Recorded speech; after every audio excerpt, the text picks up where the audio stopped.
ตัสสะภะคะวะโตอะระหะโตสัมมาสัมพุทธัสสะนะโมตัสสะภะคะวะโตอะระหะโตสัมมาสัมพุทธัสสะนะโมตัสสะภะคะวะโตอะระหะโตสัมมาสัมพุทธัสสะ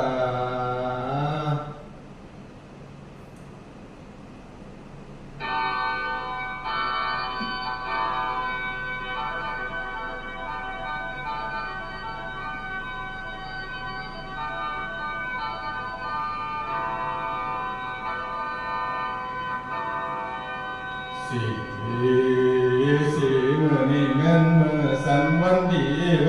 ที่เป็นเองวันอเนกสวัสดี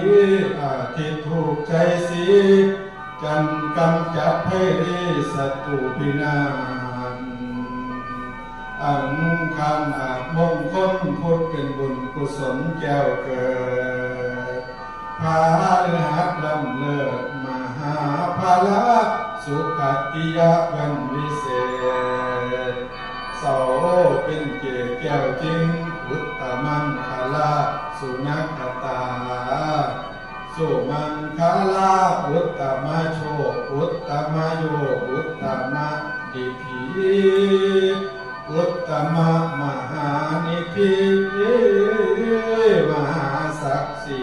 พิลานสิทธิพระพรบวรเงินวิเศษ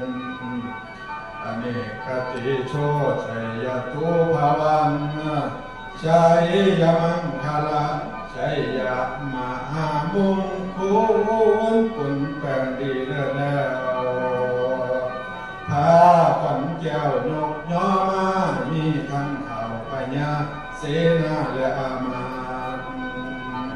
มีทั้งนักปราชญ์และปุโรหิตมีทั้งบัณฑิตและชาวเมืองอัมพร